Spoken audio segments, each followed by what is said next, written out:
Manever I say ma PENDREAM TV. PENDREAM TV there, I see them yopo. Extreme. It's extreme. A little difficulty. I want you to help me with that. Okay. So we talk about founders with a belief that, with apostrophe at the end, in the belief, if I not the belief, the fact that the struggle for independence started way long before Kwame Nkrumah led it at the point that he led it. Okay. However, when we speak about Founders Day, the images you see are images of the Big Six. And that is where I begin to ask myself whether it is not to supplant something.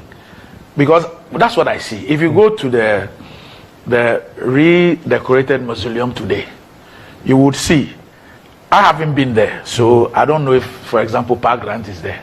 No, I'm saying I've not been there, so I don't know. What I know is that it's still the same Big Six, like the adding of the other 5. They've even removed that after public protest. Okay, so initially that was it. If you see the images, it's about the 6 persons. Then interestingly, we are told that it is in recognition of the fact that the thing started perhaps even a century before Nkrumah came to lead it and all that. Yet, anytime that Founders Day is done, what we see from the optics, from the optical point of view, is images of some 6 persons depicting these 6 as the founders. So I ask myself, and I mean, with the greatest respect to everybody, and I don't intend to offend anybody, I, for example, ask myself, why will I find Willem Oforiatta and not find Park Grant? What is it about the contribution of some of those people that surpass some of those people that I have read about in our history? That if indeed this thing was meant to correct something, some historical mistakes that have been made, that it is rather being used to tell, is being used in a subtle manner to tell a particular story. Well, I can... Just a little more. I mean, not just Park Grant. Nick Obnaboni, where is he? When we are celebrating 4th of August, where is Nick Obnaboni? Where is Sergeant Ajete? Where is Corporal Atipo? You know, where are all those people? Where do you find Yas Antwa in that Big Six and so on? It's just... No, right. So I think that, I mean... So why the 6? Yeah, so I think that these concerns are valid in terms of really expanding the scope of people. But even that, I mean, the list probably would be endless because, like I indicated earlier, there are people who are on Stank Hill. So my question really is, why the 6? No, but why those 6 personalities? I feel why? So those 6 personalities, I mean, since I was a child, you actually even see these 6 personalities on our legal tender, and it's been highlighted over a period. Yeah, but growing up, I begin to ask myself, why? What is it that each of them, I know what Nkrumah did, I know what some of them did. I mean, what is it that, for instance, if we say that if we include all these people, we might get into a realm of absurdity. Exactly. I agree. Yeah. I agree. But if we don't want to get to the realm of absurdity, and we think that there are particular people who play towering roles, for which reason, if we want to even put 6 people, we should have them. Why these 6? No, but that's what I'm saying. So that conversation, again, I think that is also is significant that we appreciate that there's a lot of healing that needs to be done in this country. Sometimes I feel that people are like that and take extreme positions because of things that happen and they were even victims of, right? So it goes beyond even the politics of it and now becomes social, it becomes things that has family ties, things that have even religious, if you want to put it that way, and personal circumstances that pertained at the time. So for example, even if you ask a question about these Big Six, I think it became very significant because these Big Six were people who were actually apprehended and put in prison by the colonial masters. Some had gone visiting some people. Exactly. Right, and that's all the accounts of someone, for example, Akuffo Addo, for example, who had some interaction with Kwame Nkrumah, decided that, listen, let's bring in this young man who he had actually identified to come in and help the UGCC as a general secretary, and even wrote a letter and all of those things.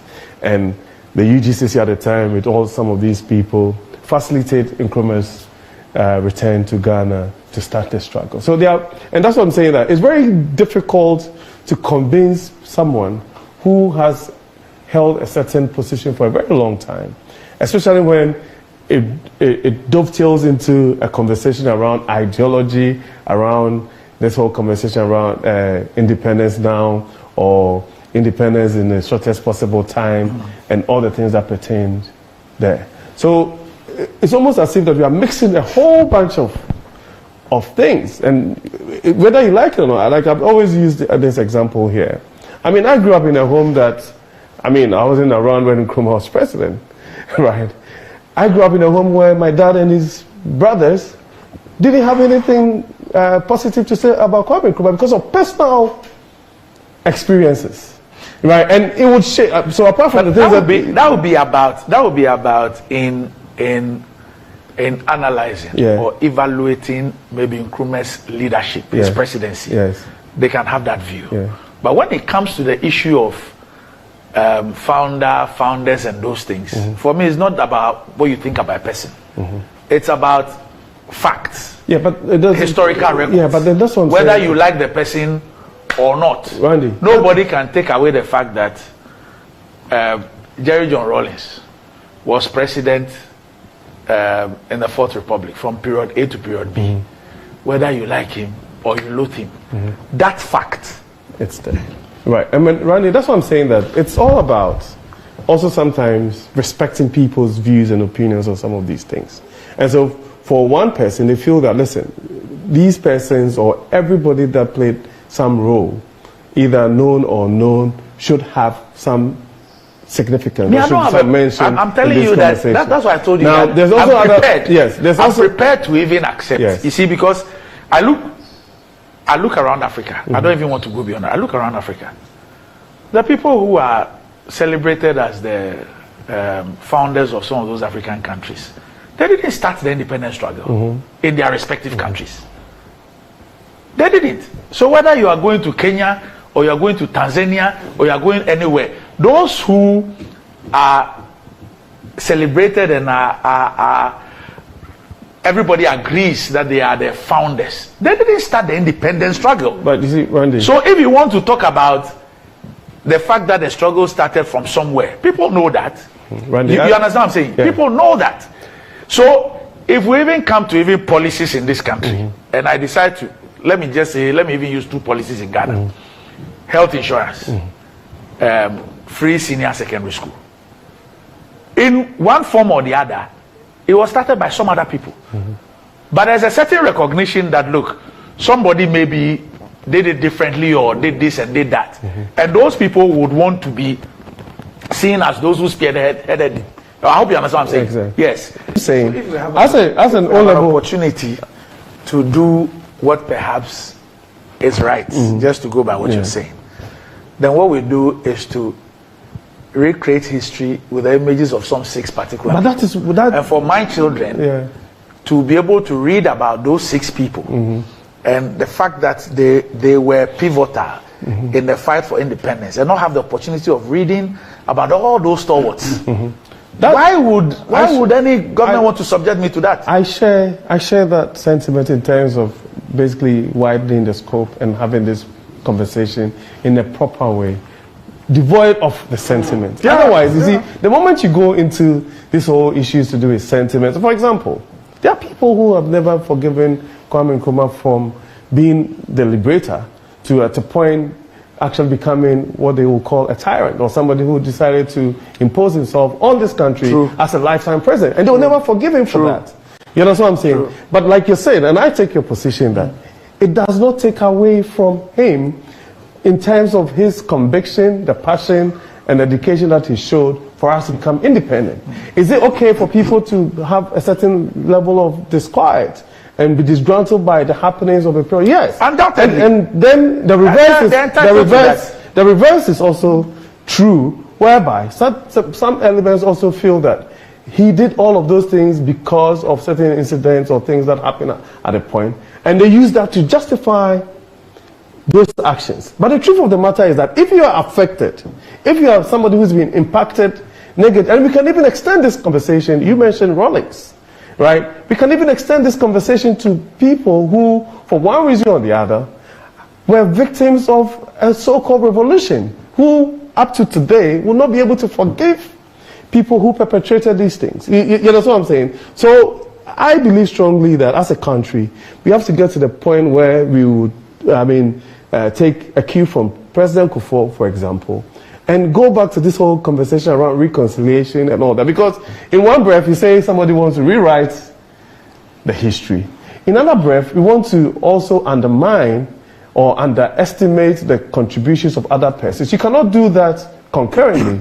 We need to find almost a middle ground and say that as a people, there are positives, there are things that we can take from these persons who dedicated their lives to the development of this country. However, in terms of the excesses, in terms of the negativity that actually ensued in doing that, let's eschew these things and move on as a people.